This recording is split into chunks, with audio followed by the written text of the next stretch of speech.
Shalom y bienvenidos a Vía Hafta Yisrael, una frase hebrea que significa amarás a Israel. Esperamos que se queden con nosotros durante los próximos 30 minutos, ya que nuestro maestro, el Dr. Baruch, nos compartirá una enseñanza expositiva de la Biblia. El Dr. Baruch es profesor titular del Instituto Zera Abraham, con sede en Israel. Aunque todos los cursos en el instituto se imparten en hebreo, el Dr. Baruch se complace en compartir esta enseñanza en inglés con doblaje al español. Para más información, visítenos en amarazaisrael.org o descargue nuestra aplicación móvil Mi Estudio Bíblico. Aquí está Baruch y la lección de hoy.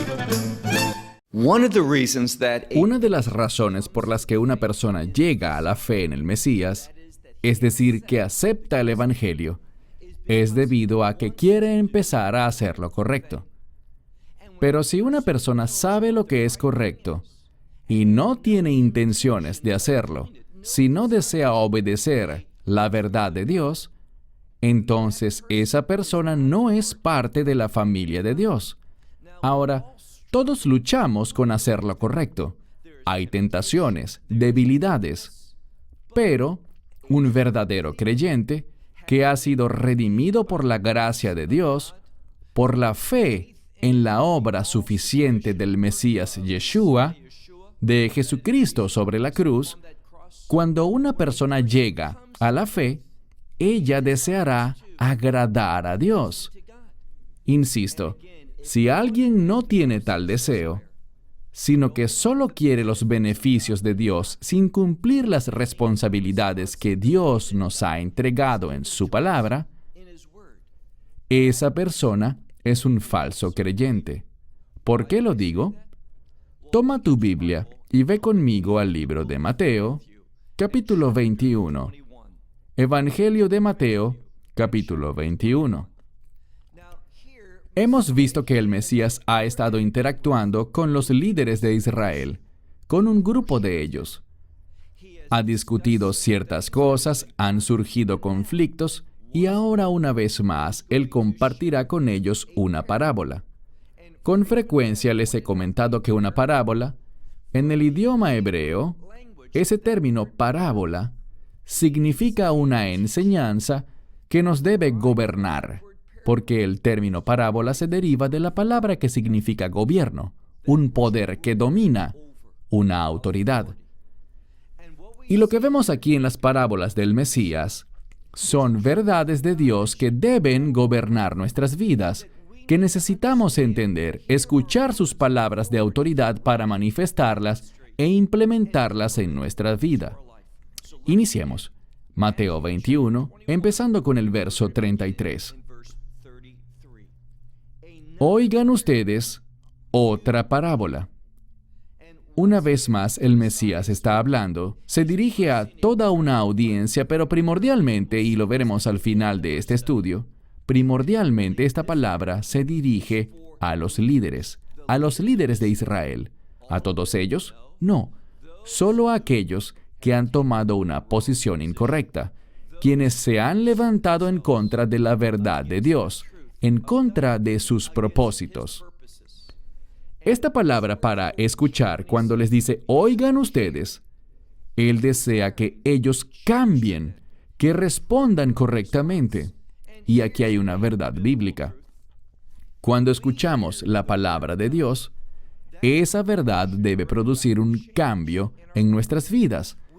Deberíamos continuamente irnos pareciendo más y más a la voluntad de Dios. De eso es de lo que se trata el crecimiento, la madurez, el crecimiento espiritual. Entonces leemos, oigan ustedes otra parábola, y aquí está la parábola. Cierto hombre era, y la siguiente palabra significa ser señor de, o el amo de, el dueño de, una propiedad. Así que este hombre tiene autoridad, él tiene bienes, muchos bienes. Él es un hombre con autoridad y noten lo que hace. Él planta una viña, instala un cercado alrededor de la viña, cava en ella un lagar para el vino y también construye una torre. Y entonces finalmente dice que se la renta, se la alquila a labradores de viñas y se va de allí. Esta palabra para irse significa que se fue de viaje. La mayoría de los eruditos consideran que esta palabra implica que su destino quedaba a una gran distancia.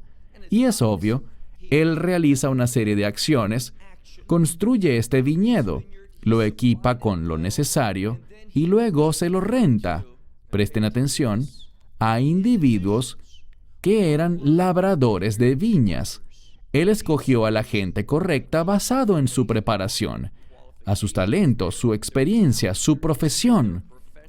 Todo lucía correcto. El problema no fue su elección, sino que estos labradores no eran hombres honestos. No eran honrados. No querían cumplir sus obligaciones. Verán, una persona que es un verdadero creyente, esta persona busca ser fiel. Ahora, la fe y la fidelidad incluyen muchas cosas, pero un aspecto de la fe es ese deseo. La fe causa que anhelemos ser personas leales, fieles, dignas de confianza, que hablan, pero que también actúan de acuerdo a sus palabras.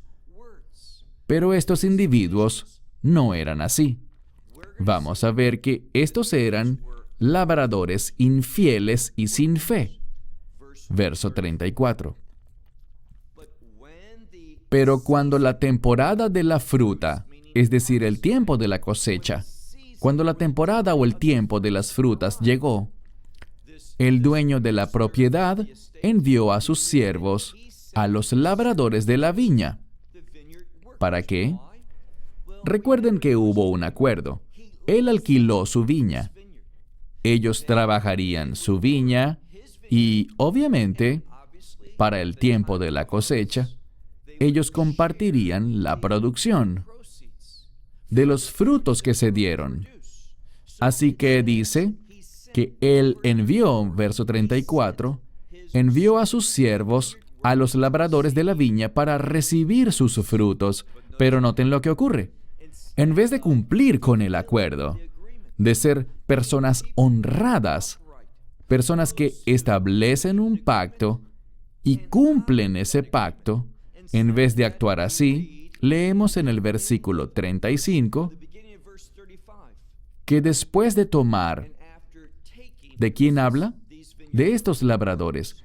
Después de tomar a sus siervos, leemos que a uno hirieron, a otro mataron y aún a otro apedrearon. Piensen en esto. Estos individuos habían hecho un acuerdo y tenían la asignación de servir al dueño para que al final su trabajo produjera un fruto que los beneficiara a todos. La palabra clave aquí es fruto. Ellos fueron llamados a producir fruto. ¿Pero qué hicieron? Ellos no tenían intenciones de honrar ese acuerdo. Ellos no querían ser útiles. No querían beneficiar al Señor de ese viñedo. En cambio, quisieron explotar esta relación. ¿Por qué? Por su propio egoísmo. Ellos querían lo que ellos querían y no tenían preocupación alguna, ni les importaba en lo más mínimo las expectativas del dueño del viñedo. Así que cuando Él envía a sus siervos, noten cómo actuaron. Ellos no les dijeron simplemente que no les darían nada, sino que golpearon a uno, posiblemente de manera extrema. A otro lo mataron y a un tercero apedrearon, quizás hasta morir. Verso 36. De nuevo, Él envió a otros siervos más que la primera vez. Y estos labradores leemos que los trataron a ellos de la misma forma. Finalmente, leamos el verso 37. Dije finalmente porque este dueño del viñedo tomará una acción muy significativa. Él enviará, noten lo que dice el texto, a su propio hijo. Leemos aquí, que después les envió a su hijo, diciendo, ellos honrarán a mi hijo. Vamos a ver que en esta parábola, el amo del viñedo, este se refiere a Dios. Y hay algo que debemos aprender sobre las parábolas. Las parábolas son mensajes de una imagen amplia. No podemos tomar una parábola bíblica y tomar cada aspecto de esta parábola de una manera en extremo dogmática. La razón por la que digo esto es la siguiente. ¿Qué sabe Dios? Dios lo sabe todo. ¿Se ha equivocado Dios alguna vez? No lo ha hecho. Él lo sabe todo y sus acciones son perfectas. Pero aquí, en esta parábola, con el fin de ilustrar la conducta, la mentalidad, la actitud de estos labradores, ¿qué hace Él?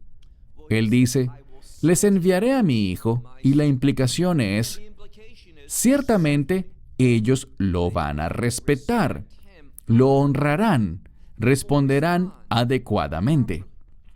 Pero descubriremos que no actuaron así. Insisto, en la vida real, Dios lo sabe todo, pero en esta parábola nos busca mostrar cómo su conducta fue tan horrible, tan malvada. Entonces leemos, a mi hijo honrarán, verso 38. Pero los labradores, luego de ver, y hay un cambio aquí, no es el término blopo para ver normalmente algo, sino que es una palabra diferente en griego que significa no solamente ver, sino ver con entendimiento, tener una perspectiva clara. Ellos sabían muy bien quién era este sujeto, y lo veremos ahora sin duda alguna. Una vez más, verso 38. Pero los labradores, viendo al hijo, dijeron entre sí, este es el heredero. Ellos lo entendieron. Él era aquel que eventualmente se convertiría en el dueño del viñedo. Y dijeron, vengan, matémosle y tomemos. Esta es la palabra para tener. Muchas veces les he señalado que existen dos versiones principales del Nuevo Testamento griego, las cuales están disponibles. Una, en la que se basa la versión Reina Valera, por ejemplo, a diferencia de la mayoría de las otras traducciones que se basan en otra versión, que a mi juicio es una de mucho menor calidad. Y encontramos algunas diferencias menores entre ellas. En el otro texto griego, los labradores dicen simplemente que tendrán la herencia. Pero en el Textus Receptus hay una palabra con la misma raíz, pero que tiene un prefijo adherido. Y esto significa tener, pero la diferencia es tenerlo con intención, hacerlo de una forma segura. En otras palabras, ellos creían algo. Ellos creían que si mataban al heredero, estarían asegurándose lo que tanto querían, lo que tenían en su posición en ese momento, pero ya estaban en la viña. Querían adueñarse de ella y estaban dispuestos a matar al hijo del dueño para lograrlo. Ellos querían matarle y quitarle, con intención, con entendimiento y propósito, su heredad. Verso 39. Y después de tomarlo, lo echaron fuera. Y de nuevo, con el fin de mostrar su desdén, su rechazo total a este heredero, al hijo del Señor, del amo, ¿qué hicieron? Léanlo con cuidado. Esta palabra para echar es literalmente echar fuera, y luego tenemos la palabra afuera. Busca demostrar un rechazo absoluto y total. Entonces leemos, después de tomarlo, lo echaron fuera, afuera de la viña. Y luego tenemos la frase, y le mataron. Entonces queda bien claro, lo asesinaron. Pasemos al verso 40. Por lo tanto, ahora estamos llegando a la conclusión del asunto. Por lo tanto, cuando el Señor de la viña, entendamos algo. En la Escritura lo vemos, por ejemplo, en la profecía, en Isaías 5. Israel es comparado a un viñedo. Sabemos que de muchas maneras la Escritura habla de Israel como un instrumento que ha sido llamado a producir fruto. A veces un viñedo, a veces una higuera, pero la clave es que cuando vemos este pasaje, esta parábola, la viña se refiere a Israel. Y por lo tanto, cuando leemos que el Señor o el amo del viñedo, ¿qué hace esto? Esto muestra una relación estrecha, una relación cercana entre el Señor, quien obviamente en esta parábola se refiere a Dios. Vemos una relación cercana entre el Dios viviente, el único Dios verdadero, el único Dios, e Israel. Así es como esta parábola identifica a Dios como el amo del viñedo. Resulta muy problemático cuando las personas observan este texto y oyen lo que diré en unos minutos y lo que vamos a leer y estudiar, y concluyen lo mismo que la mayoría de los cristianos concluyen, afirmando que esta parábola tiene que ver con Dios rompiendo su relación con Israel. Eso es algo proféticamente incorrecto. Cuando lees la profecía, y me refiero a la profecía bíblica, Isaías, Jeremías, Ezequiel, los demás profetas a los que comúnmente se les refiere como profetas menores, vemos repetidamente, vemos consistentemente, vemos eternamente que Dios no abandonará a su pueblo. Existirá un remanente de Israel, y lo que veremos dentro de unas semanas es que ese remanente en los últimos días proclamará a voz en cuello: bendito sea el que viene en el nombre del Señor. Esta es una frase de los Salmos que se refiere a la venida del Mesías. Y cuando Israel, este remanente en los últimos días, proclame esto, ¿qué ocurrirá? Cuando ellos digan esto, ¿y por qué Israel dirá esto? Porque estarán buscando al Mesías. Estarán en medio de su peor época de dolor, a lo que la Biblia llama en Jeremías 30 el tiempo del problema, el tiempo de la tribulación de Jacob. Y eso ocurrirá justo en medio de este período tan difícil. De hecho, bíblicamente, el tiempo más difícil en la historia de Israel, en el que ellos desearán al Mesías, reconociendo que Él es el Salvador, que Él es el único, Él es el cumplimiento de esa promesa de un Rey justo que vendrá, que derrotará a los enemigos de Israel. Solo Él podrá salvarlos en ese tiempo, y ellos se volverán a Él con esperanza, con expectativas, y creyendo las promesas de Dios. ¿Y qué ocurrirá? El Mesías vendrá. Esta es la segunda venida, al final de los tiempos, y liberará a Israel. Solo cuando esto ocurra, el reino de Dios será establecido. Entonces Dios no está negando su relación con el pueblo judío. Él no ha roto su pacto con Israel. El que diga esto está proféticamente equivocado y no entiende la revelación profética. Lo vamos a probar en un momento. Noten de nuevo, verso 40.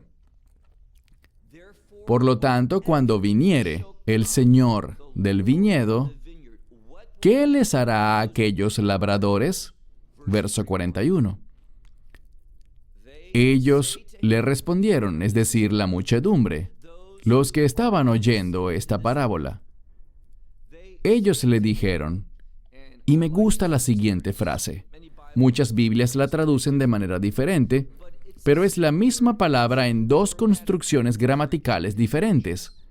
Es la palabra kakos, que significa mal, malo. La primera vez es un sustantivo, entonces los malvados, y luego la palabra aparece de nuevo en forma diferente, como un adjetivo. Entonces dice, los malvados, hacedores de maldad, aquellos que son raramente, excepcionalmente malos. ¿Por qué? Porque no están interesados en la voluntad de Dios. Debes preguntarte a ti mismo, ¿estoy interesado en la voluntad de Dios? La razón por la que aceptaste el Evangelio es porque quieres ser una nueva criatura, recibir la regeneración del Espíritu Santo para que puedas conocer la verdad. Y esta es la clave, ser capaz de cumplir, manifestar esta verdad. Insisto, no somos salvos por lo que hacemos, no somos salvos por cumplir leyes. Somos salvos gratuitamente por la gracia de Dios, por la fe en lo que Él hizo. Pero esta es la clave. Tras haber sido salvos por gracia, por la fe, uno que realmente es regenerado, pensará, y la Biblia lo afirma en muchos lugares distintos, pensará de manera diferente. Y ellos van a desear la voluntad de Dios. Su mayor y más apasionado anhelo será obedecer los deseos de Dios. Estos hombres no eran así. ¿Y cómo los llamaron? Malvados hacedores de maldad. ¿Qué hará pues el Señor de la viña? Sigamos leyendo el verso 41. Y Él los matará, y el viñedo se lo alquilará a otros labradores. Entonces, no está haciendo un cambio de planes. Él originalmente quería que este viñedo fuese trabajado por labradores. Y ahora está eligiendo a otros labradores. ¿Cómo debemos entender esto? Debemos creer, como muchos cristianos hacen, que se trata de un rechazo a Israel, diciendo que, y existe una teología que proviene del foso del infierno, llamada la teología del reemplazo, que enseña que Dios ha reemplazado a Israel, que ese pacto, las obligaciones de Dios, sus promesas, lo que dijo, ya no es válido. Eso es una herejía. La palabra de Dios es eterna. No fallará. La voluntad de Dios será establecida. Entonces, Él alquilará este viñedo a otros labradores. ¿A quiénes? Verso 41. Que le pagarán a Él el fruto en las temporadas. Esto se encuentra en plural, lo que implica que será algo que ocurrirá periódicamente, todas y cada una de las veces. Ellos obrarán y le entregarán a Dios lo que Dios desea. Verso 42. Yeshua les dijo, y esto es muy importante porque vemos esto siempre. Él siempre acude a la Biblia hebrea, al Antiguo Testamento, con el fin de que tengamos un entendimiento correcto de lo que dice. Todo lo que hizo, todo lo que habló, se basó en las Escrituras. Entonces dice, ¿no han leído en las Escrituras? Y cita el Salmo 118, 22 y 23. La piedra que rechazaron los edificadores, ésta se ha convertido en cabeza del ángulo, es decir, en el fundamento. ¿Y qué nos quiere decir con esto? El fundamento para el propósito, la voluntad y, en última instancia, el reino de Dios. Es interesante porque el judaísmo lo entiende. Rashi lo enseñó, este famoso comentarista rabínico de hace unos 1000 años, que esta piedra es en efecto el Mesías. Así que una vez más dice, ¿no han leído en las Escrituras?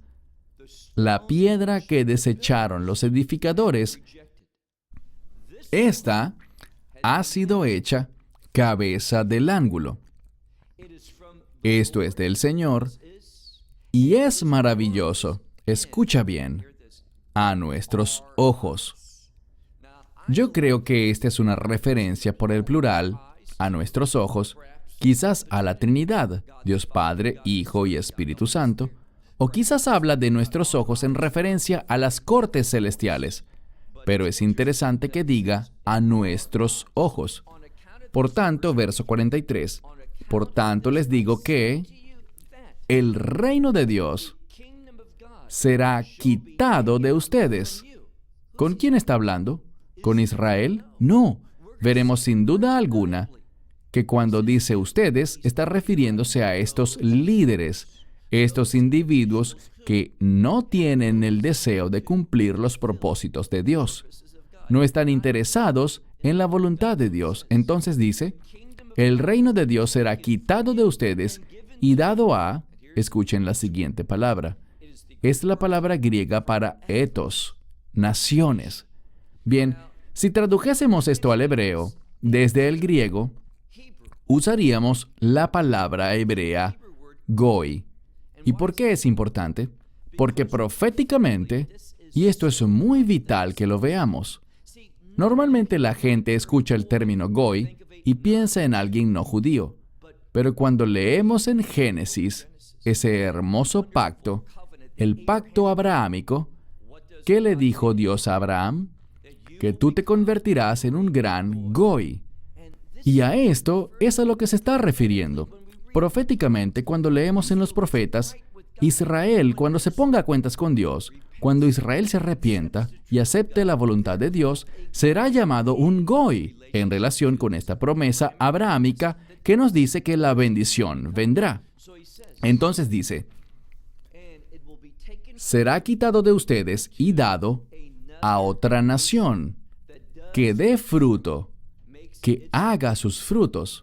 Y finalmente cierra con una declaración profética, aquel que caiga sobre la piedra será quebrado, y sobre quien la piedra caiga será hecho polvo. Y los fariseos y el sumo sacerdote, habiendo oído la parábola, su parábola, supieron que era de ellos de quienes hablaba. ¿Y qué hicieron?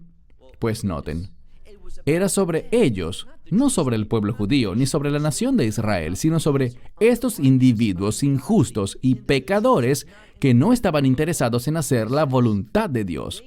Dice, ellos supieron que esta parábola se trataba de ellos y buscaron cómo echarle mano, cómo capturarlo, pero no lo hicieron. ¿Por qué?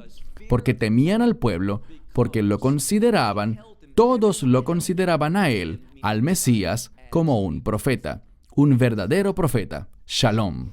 Esperamos que te hayas edificado con el mensaje de hoy y lo compartas con otros. Te invitamos a seguir nuestros estudios cada semana por este canal y por el portal de YouTube de Amarás a Israel. También puedes descargar nuestra aplicación móvil gratuita, Mi Estudio Bíblico. Finalmente, para obtener más información sobre nosotros, visita nuestra web amarasaisrael.org, donde encontrarás otras conferencias de Baruch en audio, video y texto. Hasta el próximo programa. Que el Señor te bendiga en Yeshua HaMashiach, Jesús el Mesías, mientras caminas con Él. Shalom desde Israel.